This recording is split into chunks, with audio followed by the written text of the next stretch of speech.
வணக்கம் மக்களே, நான் உங்கள் பவி.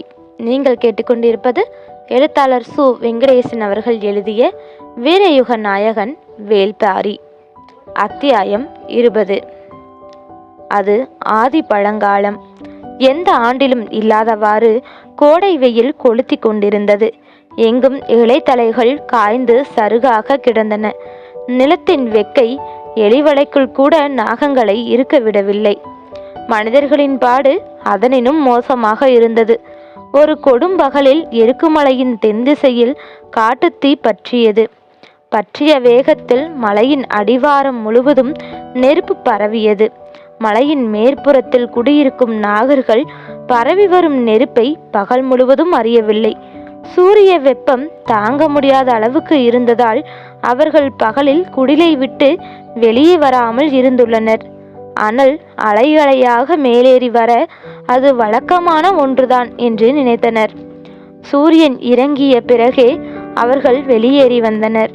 கரும்புகை விண்ணை நோக்கி எழுந்த வண்ணம் இருந்தது. எருக்கு மலையின் நாலாபுறங்களில் இருந்தும் சருகுகள் பற்றி எரிய தீயின் நாவுகள் சுழன்று மேல் நோக்கி பாய்ந்து வந்தன. மலையின் எந்த திசை வழியாகவும் வெளியேற முடியாத நிலை உருவாகிவிட்டது. இருக்கும் ஒரே வழி மலையின் மேற்கு முகப்பிலே இருக்கும் கரும்பாறை மடிப்புகளும் அவற்றில் ஆங்காங்கே இருக்கும் குகைகளும் தான். நாகர்கள் எல்லோரும் குடிலை விட்டு அகன்று குகைகளில் நுழைந்தனர். உயிர் தப்பிய மகிழ்வு யாரிடமும் இல்லை. மலை முழுவதும் இருந்த நாகங்கள் நெருப்பில் அழிந்திருக்குமே, அவற்றை காப்பாற்ற முடியாமல் நாம் மட்டும் பிழைத்து என்ன ஆகப் போகிறது என்ற மனநிலைதான் எல்லோருக்கும். காட்டுத்தீ 6 நாட்கள் எரிந்தது. காற்று வீச வீச நெருப்பின் வெக்கை நாலாபுறங்களிலும் சீறிக்கொண்டிருந்தது. கரும்பாறைகள் பிளவுண்டன. இரவும் பகலும் நாகர்கள் அழுகையை நிறுத்தவே இல்லை. ஒரு நள்ளிரவில் முதுமகள் ஒருத்தி குகையை விட்டு சற்று தள்ளி போய் பாறையின் மீது அமர்ந்து நெருப்பு கோலமாக தகதகத்து கிடக்கும் காட்டை பார்த்தபடி இருந்தாள். அந்த இடத்தின் சூட்டில் யாரும் ஒரு கண்ணிமை பொழுதும் நிற்க முடியாது. அவள் எப்படி இவ்வளவு நேரம் நிற்கிறாள் என மற்றவர்களுக்கு புரியவில்லை. அவள் கண்களில் உயிரில்லை. எங்கும் தகிக்கும் கங்குகளே இருந்தன. நிலை கொண்ட மரங்கள் எவையும் இல்லை. நெருப்பு மரங்களை முறுக்கி திருகியது. இரவில் எரிந்து சரியும் மரங்களை பார்க்கவே பயங்கரமாக இருந்தது. அங்கும் இங்குமாக மரங்கள் வெடிக்கும் ஓசை நின்றபாடில்லை. கருநாகத்தின் சீற்றம் என வெடிப்புற்ற மரங்கள் நெருப்பை கக்கின. முதுமகள் அழும் கண்களை துடைத்தபடி பாறையை விட்டு எழுந்தாள். எழும்போது தொலைவில் தகித்து கொண்டிருக்கும் நெருப்பின் பரப்பில் ஏதோ ஒரு வேறுபாட்டை உணர்ந்தாள். அது என்னவென்று அவளுக்கு பிடிபடவில்லை. அந்த இடத்தை கூர்ந்து பார்த்து கொண்டிருந்தாள். ஒன்றும் தெரியவில்லை. எங்கும் கங்குகள் கண் விழித்திருந்தன. இந்த கொடும் இரவில் எதை பார்த்து என்ன ஆகப் போகிறது என்ற நினைப்போடு எழுந்தாள். மீண்டும் அந்த இடத்தில் ஏதோ ஓர் அசைவு தெரிந்தது. கண்களை கூர்மையாக்கி உற்று பார்த்தாள். கங்குகளின் உள் நெருப்பு காற்றின் போக்குக்கு ஏற்ப கூடி குறைவதால் ஏற்படும் அசைவுகள் நம்மை தொந்தரவு செய்கின்றன என்று நினைத்தபடி குகையை நோக்கி நடக்கத் தொடங்கினாள். சிறிது தொலைவு நடந்தவள் மனம் பொறுக்காமல் மீண்டும் திரும்பி வந்து அந்த இடத்தை உற்று பார்த்தாள். கங்குகளின் மீதான அசைவுகள் கொஞ்சம் கொஞ்சமாக புலப்படத் தொடங்கின. அவளின் கண்கள் இமைகளை இறக்காமல் உற்று பார்த்தபடியே இருந்தன. நம்பவே முடியாத பேரதிசயம் ஒன்றை அவள் உணரத் தொடங்கினாள். உடலெங்கும் வியத்து அடங்கியது. அது உண்மைதானா என்ற கேள்வியை மனம் மீண்டும் மீண்டும் எழுப்ப அசையாமல் பார்த்தாள். உண்மைதான், என் கண் கொண்டுதான் அதை பார்க்கிறேன் என்பதை அவள் நம்பத் தொடங்கினாள். நெருப்பு எரிவது அடங்கி கங்குகள் மட்டும் கனன்று கொண்டிருந்த ஒரு இடத்தில் சாம்பல் படிந்த கங்குகளின் மீது ஒரு நாகம் ஊந்து போவது போல் இருந்தது. உற்று பார்த்தாள் அவள். கண்ணிமைக்கும் நேரத்தில் கங்குகளை கடந்து நெருப்பு அணைந்த இருள் பகுதிக்குள் நுழைந்தது அந்த நாகம். முதுமகள் குகையை நோக்கி ஓடினாள். கத்தியபடி இந்த உண்மையை சொன்னாள். இந்த கொடும் நெருப்பால் 6 நாட்கள் சூழப்பட்ட இந்த நிலையில் எல்லோரும் மனம் சிதைந்தே இருக்கிறோம். முதுமகள் அதிக சிதைவுக்கு உள்ளாகிவிட்டாள் என்று மற்றவர்கள் நினைத்தனர். அவளோ, இல்லை, நெருப்பின் மீது நாகம் ஊந்து செல்வதை நான் பார்த்தேன் என கத்தி முறையிட்டாள். எல்லோருக்குமான ஆசையே மண்ணின் அதிசய உயிரினமான நாகங்கள் எப்படியாவது உயிர் பிழைக்க வேண்டும் என்பதுதானே. குலத்தின் முதுமகளுக்கு அது இருக்காதா என்று ஒருவருக்கொருவர் ஆறுதல் சொல்லினர். முதுமகள் ஆறாத சினம் கொண்டாள். மறுநாள் இரவு எல்லோரையும் அவள் அமர்ந்திருந்த பாறைக்கு அழைத்து வந்தாள். தாங்க முடியாத வெக்கைக்கு நடுவே இரவு முழுவதும் அவர்கள் பார்த்து கொண்டிருந்தனர். நேற்று போல் கங்குகள் பெரும் அனலோடு இல்லை, சற்றே குறைந்திருந்தது. ஆனாலும் உள்நெருப்பு இரவானதும் கண்கள் விழித்து தகித்தது. ஊரே உட்கார்ந்து பார்த்து கொண்டிருந்தது. கரும்புகை விடாது வந்து முகத்தில் அரைந்தது. பொழுது நள்ளிரவை தாண்டியது. அவர்கள் தலைமுறை தலைமுறையாக வாழும் காட்டை சுழற்றி தின்ற நெருப்பு இப்போது சம்மணமிட்டு உட்கார்ந்திருக்கிறது. இந்த கொடும் காட்சியை இரவும் பகலுமாக பார்த்து கொண்டிருந்தால் எல்லோருக்கும் மனம் முற்றிலுமாக சிதைந்துதான் போகும். வாருங்கள், குகைக்குள் ஒடுங்குவோம் என்று சொல்லி பெரியவர் ஒருவர் எழுந்தவுடன் அனைவரும் எழுந்து குகை நோக்கி புறப்பட்டனர். முதுமகளுக்கு என்ன சொல்வது என தெரியவில்லை. இனி இவர்களை நிறுத்தவே முடியாது என்பது மட்டும் தெளிவாக புரிந்தது. அவளும் உடன் நடக்க தொடங்கினாள். எல்லோரும் பாறை விட்டு அகன்ற பிறகு ஒரு சிறுவன் மட்டும் எதிர் திசையில் பார்த்தபடி அசையாமல் நின்று கொண்டிருந்தான். மற்றவர்கள் அவனை சத்தம் போட்டு அழைத்தபடி குகை நோக்கி நடந்தனர். சிறுவனின் குரல் மெல்லியதாகத்தான் கேட்டது. எல்லோரும் அருகில் வந்து அந்த திசை நோக்கி பார்த்தனர். வியப்பால் விழிகள் பிதுங்கி கொண்டிருந்தன. கூட்டத்தினர் மூச்சுவிடும் சத்தம் கூட கேட்கவில்லை. உறைந்து போன நிலையில் அதை பார்த்து கொண்டே இருந்தனர். கண்ணீரை துடைத்தபடி முதுமகள் மட்டும் குகையை நோக்கி நடந்தாள். அதன் பிறகு பலகாலம் அந்த ரகசியத்தை கண்டறிய முடியாமல் நாகர்கள் தவித்து போயினர். கங்குகளின் மீது பாம்புகளால் எப்படி ஊந்து போக முடிந்தது? விடை தெரியாமல் இருந்த கேள்விக்கு முதுமகள்தான் ஒரு நாள் விடை கண்டாள். அந்த மலையின் தென் திசை பாறை இடுக்குக்குள் ஒரு இடத்தில் தீக்களி உள்ளது. அதில் புரண்டு மேனையெல்லாம் தீக்களி அப்பியபடி நாகங்கள் நெருப்பை கடந்துள்ளன என்று அறிந்தாள். அது உண்மையா என்பதை அறிய முதலில் தானே உடலெங்கும் தீக்களி பூசியபடி நெருப்புக்குள் இறங்கப் போவதாக சொன்னாள். முதுமகள் வாக்கை தட்ட முடியாமல் பெரும் மரங்களை வெட்டி வீழ்த்தி தீயை உருவாக்கினர். ஆடை துறந்து உடல் எங்கும் தீக்களி பூசியபடி நெருப்பினுள் நுழைந்தாள் முதுமகள். நாகர் கூட்டத்தின் உயிர் நாடி ஒடுங்கியது. அவள் உள்நுழைந்த போது வீசிய காற்று தழலை கிளந்தெழச் செய்தது. குலத்தின் முதுமகள் நெருப்பில் மறைந்தாள். கன நேரத்தில் பதறிய ஆண்கள் தண்ணீர் கொண்டு ஊற்றி நெருப்பை அணையுங்கள் என்று கத்த, பெண்களோ முதுமகள் வாக்கை மீறி அனுமதிக்க மாட்டோம் என்று தீயை காத்து நின்றனர். சூழ்கொடி என படர்ந்திருந்த நெருப்பின் கிளைகளை விலக்கி வெளியே வந்தாள் அவள். உறைந்து நின்றனர் நாகர்கள். எண்ணெய்க்குள் நீர் நுழைய முடியாததை போலத்தான் இந்த தீக்கலையை தாண்டி தீ நுழைய முடியாது. சொல்லியபடி நடந்தாள் முதுமகள். நிர்வாண நிறைச்சுடரை அழைத்து கொண்டு நீராடச் சென்றனர் நாகினிகள். நடக்கும்போது அவள் சொன்னாள், நெருப்பு கண்ணுக்குள் படாமல் பார்த்து கொள்ளுங்கள், அவ்வப்போது கண்கள் திறந்தால் போதும். அவளின் குரலை கண் விழித்து கேட்டுக்கொண்டிருந்தன நாகங்கள். தழல் மாலை சூடி வந்தவளின் மேனி எல்லாம் நீரூற்றி நீர்மாலை சூடினர். பெருஞ்சேரலின் படை எருக்கு மலையை சூழ்ந்து எரியூட்டிய போது நாகர்கள் பலரும் போரிட்டு மாண்டுள்ளனர். மிஞ்சியவர்கள் உடலெங்கும் தீக்களி பூசி அந்த நெருப்பிலிருந்து வெளியேறி பரம்பு மலை வந்து சேர்ந்தனர். அப்போதிருந்து அவர்களின் குல வழக்கப்படி கொற்றவை கூத்தில் கைப்புணர்ந்தாடும் துணங்கை கூத்து நிகழ்கிறது. புதிய இணையர்கள் தங்களின் மேனி எங்கும் தீக்களி பூசியபடி நெருப்புக்குள் நுழைந்து தழல் மாலை சூடுவர். கபிலரின் உடல்நிலை ஏற்கனவே பாதிக்கப்பட்டிருந்தது. நேற்றைய இரவுக்கு பிறகு நிலைமை இன்னும் மோசமானது. பகல் முழுக்க தனது மாளிகையில் படுத்தபடி ஏதேதோ பிதற்றினார். உடல் மிகவும் சூடேறி இருந்தது. செய்தியை கேள்விப்பட்டு பாரி வந்தான். மருத்துவர்கள் மருந்துகள் தந்தனர். அவர்கள் போன பிறகு பாரி தழல் மாலை சூடும் நிகழ்வை விளக்கி சொன்னான். அதை முழுமையாக அறிந்த பிறகுதான் கபிலரின் மனம் அமைதியானது. 3ஆம் நாள் சற்றே அச்சம் மூட்டுவதாக இருக்கும். நீங்கள் ஓய்வெடுத்துக் கொள்ளுங்கள் என்று சொன்னேன். நீங்கள் தான் செவி சாய்க்கவில்லை என்றான் பாரி. எனது உடல் ஈடு கொடுக்க மறுக்கிறது. மனம் உடலை பொருட்படுத்த மறுக்கிறது. அவர் சொன்னதை பற்றி பாரி சிந்தித்து கொண்டிருந்தான்.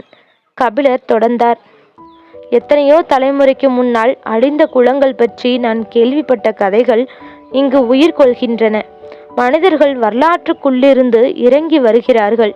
இந்த மண்ணெங்கும் சிந்தப்பட்ட குருதியும் கண்ணீரும் உலராமல் உனது உள்ளங்கையில் இருக்கின்றன பாரி என சொல்லிக் கொண்டிருக்கும் போதே கபிலரின் குரல் உடைந்தது. பாரிக்கு என்ன சொல்வதென தெரியவில்லை. அந்த கண்ணீருக்கும் குருதிக்கும் பரம்பு கடமைப்பட்டுள்ளது என்று மட்டும் சொன்னான். சிறிது நேரம் பேச்சற்ற அமைதி நீடித்தது. நீங்கள் நன்றாக ஓய்விடுங்கள், நான் பிறகு வருகிறேன் என்று சொல்லிவிட்டு எழுந்தான் பாரி. உன்னிடம் இன்னொன்று கேட்க வேண்டும். என்ன என்றான் பாரி. நான் முதலாக கொற்றவை கூத்து பார்க்கிறேன். தழல் மாலை சூடலை பற்றி கேள்விப்பட்டது கூட இல்லை. ஆனால் நீ காலங்காலமாக அதை பார்த்து கொண்டிருப்பவன். அப்படி இருக்க அவர்கள் நெருப்புக்குள் இறங்கும்போது உனது உடல் நடுங்கியது ஏன்? உனது கண்கள் ஏன் கலங்கின? கபிலரின் கேள்வி பாரிக்கு பெரும் வியப்பை கொடுத்தது. நெருப்பாடல் கண்டு கூட்டமே உறைந்து போயிருந்த வேளையில் தன்னை எப்படி இவ்வளவு கூர்மையாக கவனித்தார்? எழுந்த பாரி கபிலரின் அருகில் உட்கார்ந்தான். அவனது முகத்தில் இவ்வளவு நேரம் இல்லாத ஓர் இளஞ்சிரிப்பு ஓடி மறைந்தது. பாரி சொன்னான். நேற்று தழல் மாலை சூட 3 இணையர்கள் நெருப்புக்குள் இறங்கினர் அல்லவா? நெருப்புக்கு பின்புறம் இருந்து உடல் எல்லாம் தீக்களி பூசிக்கொண்டு இறங்குபவர்களை நெருப்புக்கு முன்புறம் உட்கார்ந்திருக்கும் நம்மால் எளிதில் அடையாளம் காண முடியாது. நேற்றும் அப்படித்தான். ஆனால் 3வது இணை உள்ளிறங்கும் போது அந்த ஆண்மகன் யார் எனக்கு தெரியவில்லை. ஆனால் அந்த பெண்மகள் யார் என்று எனக்கு தெரிந்தது. கன நேரத்தில் கண்டறிந்தேன். சற்றே அமைதி காத்த பிறகு பாரி சொன்னான். அவள் என் மூத்த மகள் அங்கவை. அதிர்ந்தார் கபிலர். பாரி தொடர்ந்தான். சிறு வயதில் இருந்து தழல் மாலை சுடுவதை பார்த்து கொண்டிருக்கிறேன். நெருப்பால் தீக்களியை மீறி ஒன்றும் செய்துவிட முடியாது என்று நன்றாக தெரியும். ஆனால் உள்ளிறங்கியது அங்கவை என தெரிந்த கணத்தில் எனது உடல் நடுங்கியது. அவள் ஆட்டத்தில் சிறந்தவள். தனது இணையோடு நெருப்பில் இறங்கி ஆடுகிறாள். காதல் கொண்டு நெருப்பில் குளிக்கும் உன் மகளை பார் என ஒரு பக்கம் மனம் துள்ளி குதித்தது. இன்னொரு பக்கமோ தழலுக்குள் இறங்குவது என் தசை என துடித்தது. உடலும் மனமும் 2 கூறுகளாக பிளவுண்டதாக நீங்கள் சொன்னீர்களே, எனக்கோ மனமே 2 கூறுகளாக பிளவுண்டது.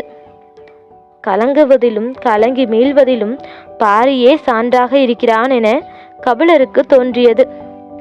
அவள் காதல் கொண்டது உனக்கு தெரியுமா? அவள் காதல் கொண்டுள்ளாள் என்பதை நான் முன்பே கணித்து விட்டேன். ஆனால் யாரை தேர்ந்தெடுத்துள்ளாள் என்றுதான் தெரியாமல் இருந்தது. இப்போது தெரிந்ததா? இல்லை. நெருப்பில் நம் தசையைத்தானே நாம் உணர முடியும். அந்த இளைஞன் யார் என தெரிந்து கொள்ள ஆசையோடு இருக்கிறேன். அவளே சொல்லட்டும். அவள் காதல் கொண்டுள்ளாள் என்றால் அவன் மாவீரனாகத்தான் இருப்பான். இவளின் காதலை பெற முடிந்த ஒருவன் வீரத்தை தாண்டிய அருங்குணங்களை கொண்டிருப்பான். காத்திருக்கிறேன் அவனின் கைப்பற்றி எனக்கு எதிரில் வந்து அவள் நிற்கும் நாளுக்காக. மகிழ்ச்சி பொங்க கபிலர் கேட்டார். ஆதினிக்கு தெரியுமா? சிரித்தான் பாரி. அவளுக்கு தெரியாமலா இருக்கும்? தனக்கும் அவனுக்கும் ஏற்பட்டுள்ளது காதல் என்று அங்கவை உணரும் முன்பே அவள் அறிந்திருப்பாள். தாய் அல்லவா? கலங்கினார் கபிலர். மண்ணை வேர் ஊடுருவது போல மனங்களை ஊடுருவுகிறான் பாரி. தன்னையும் அவன் ஊடுருவி கொண்டிருப்பான். அப்படியெனில் வேளிர்குலம் நாகர்குலத்தோடு கலக்கப் போகிறதல்லவா? கலவியில் தானே புதுமைகள் பூக்கும்.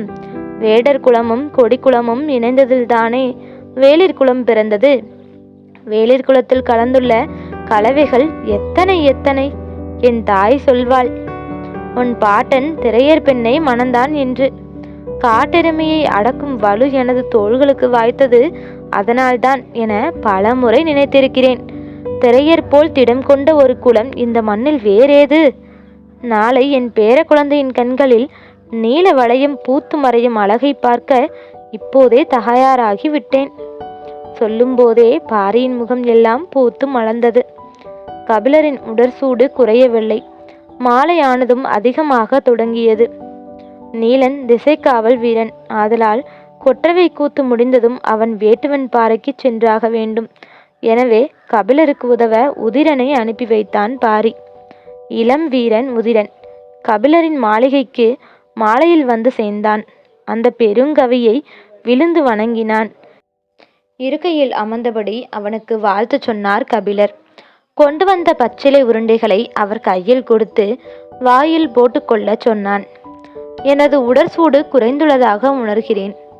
குடிக்க நீரை குவளையில் நீட்டியபடி உதிரன் சொன்னான். இன்னும் குறையவில்லை. உதிரனை உற்று பார்த்தார் கபிலர். உங்களின் கால் தொடும்போது அறிந்தேன். கட்டுடல் கொண்டு போர் வீரனைப் போல் இருக்கிறாய். மருத்துவமும் அறிவாயா? இளஞ்சிரிப்பை உதித்தபடி நீங்கள் நன்றாக ஓய்வெடுக்க வேண்டும். மருத்துவர்கள் மீண்டும் மீண்டும் சொல்லி அனுப்பியுள்ளனர் என்றான் உதிரன். பெரியவர்கள் சில வேலைகளை செய்ய மறுப்பார்கள். அதற்கான காரணங்கள் அவர்களிடம் இருக்கும். அதுதான் சரி என உறுதியாக நம்புவார்கள். அதை மீறி அவர்களை செய்ய வைக்க சிறந்த வழி வயதில் மிகச் சிறியவர்களிடம் அந்த பொறுப்பை ஒப்படைப்பதுதான். இறங்கி வந்து அவர்களால் வாதாட முடியாது. அவர்களை கொண்டே அவர்களின் தரப்பை வீழ்த்தும் முயற்சி. பாரி அதையே செய்தான். உதிரன் ஒரு பெருங்கவியை குழந்தை வடிவில் கண்டு கொண்டிருந்தான். அவர் இரவானதும் கொற்றவை கூத்து பார்க்க அழைத்துப்போ என்று நச்சரிக்க தொடங்கினார். அவனோ அவரை மாளிகையின் மேலே அழைத்து சென்றான்.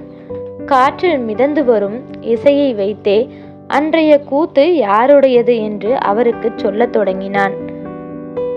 4ஆம் நாள் கூத்துக்கான சல்லென்ற சல்லிகையின் ஓசை கேட்டது. மறுநாள் மலை தெய்வம் சாத்தனுக்காக முழங்கப்படும் இசைக்கருவியான அடக்கத்தின் ஓசை கேட்டது. 6ஆம் நாள் பலா மரத்தினால் செய்யப்பட்டு கரடி கத்துவது போல் ஓசை எழுப்பக்கூடிய கரடிகையின் ஓசை கேட்டது. இப்படி ஒவ்வொரு நாளும் கேட்கும் ஓசையை வைத்தே அன்றைய கூத்தில் பாடப்படும் கதையை அவன் கூறினான். 8ஆம் நாள் இசையின் சத்தமே இல்லாமல் விட்டு விட்டு மனிதர்கள் கத்தும் ஓசை மட்டும் கேட்டது. இது கூவல்குடி என்றான். ஒலி குறியீடுகளை உருவாக்கி காட்டை தங்களின் குரல் வளையால் பின்னி தொடர்புகளை உருவாக்கும் வித்தை தெரிந்தவர்கள் என்றான். மறுநாள் கொம்பன்குடியை பற்றி கூறினான். இடையில் சற்றே உடல்நலம் சரியான கபிலர் கொம்பன்குடியின் கதையை கேட்ட நாளன்று முற்றிலும் தூக்கம் தொலைத்தார். கதைகள் பல நேரம் குருதியை உறைய வைக்கக்கூடியனவாக அமைந்து விடுகின்றன. கதை சொல்லும்போது பெருகக்கூடியது, நினைக்கும்போது திரளக்கூடியது, மறக்க எண்ணும்போது நம்மை கண்டு சிரிக்கக்கூடியது. வடிவமற்ற ஒன்றின் பேராற்றலை கதைகளிடம்தான் மனிதன் உணர்கிறான். மறுநாள் கடும் மழை இறங்கியது. கார்காலத்தின் தொடக்க நாட்கள் காட்டின் குணமாற தொடங்கியது. இரவில் மழையின் ஒளியே எங்கும் கேட்டது. இசைக்கருவிகளின் ஓசை எதுவும் கேட்கவில்லை. முதல் 2 நாட்கள் இரவில் விட்டுவிட்டு பெய்த மழை அதன் பிறகு முழு இரவும் கொட்டி தீர்த்தது. மீதமிருக்கும் நாட்களின் கதைகளை சொல்லும்படி கபிலர் கேட்டுக்கொண்டே இருந்தார். 3 கதைகளை சொன்னான் உதிரன். 15 கூடையில் பழங்கள் வைக்கப்பட்டு தெய்வ வாக்கு விலங்குக்காக காத்திருப்பது கபிலருக்கு நன்கு தெரியும். எனவே மீதமுள்ள 4 நாட்களுக்கான கதைகளை கேட்டுக்கொண்டே இருந்தார். உதிரன் ஏதேதோ காரணம் சொல்லி சமாளித்து பார்த்தான். நான் ஒன்றும் சிறுபிள்ளை அல்ல என்று சற்றே கோபித்தார் கபிலர். நேற்று நடந்தது அரிமான்களின் கதை. குருதியை உறையச் செய்யும் கதை அது. உதிரன் மனம் கலங்கி சொன்னான். என்னை மன்னித்து விடுங்கள். அந்த கதைகளை சொல்லும் வலிமை எனக்கு இல்லை. சொல்லும் போதே அவனது உடல் நடுங்கியதை கபிலர் உணர்ந்தார். மறுநாள் கபிலரை பார்க்க வந்த மருத்துவர்களிடம் அவனும் மருந்து வாங்கி கொண்டான். இன்று 17ஆம் நாள். எவ்வளவு கடும் மழை பெய்தாலும் அதையும் மீறி இசையின் ஓசை கேட்கும். என்றான். காரணம் என்ன என கேட்டார் கபிலர். இன்றைய நாள் வேலிற்கு உரியது. வந்துள்ள அத்தனை குடிபானர்களின் இசைக்கருவிகளும் ஒரு சேர முழங்கும். காடு கிடுகிடுக்க, காண்போர் நடுநடுங்க களமிறங்கி ஆடுபவன் வேல்பாரி. கொற்றவைக்கு முன் காட்டெருமையை பலியிட்டு மேலெல்லாம் குருதி பூசி நிலம் நடுங்க ஆடுவான். பரம்பின் எல்லைக்குள் வந்த குளங்களின் கண்ணீர் துடைக்க உயிரையும் தர சித்தம் என உருகிச் சொல்லும் பெருநாளிது. சொல்லிக் கொண்டிருக்கும் உதிரனின் உடல் மொழியை கொண்டே பாரியின் ஆட்டத்தை உணர்ந்தார் கபிலர். போர் தெய்வமான கொற்றவையின் முன் வாளேந்தி ஆடும் அமலையின் ஆட்டத்தை ஆடுவான் வேல்பாரி. தொடரும்.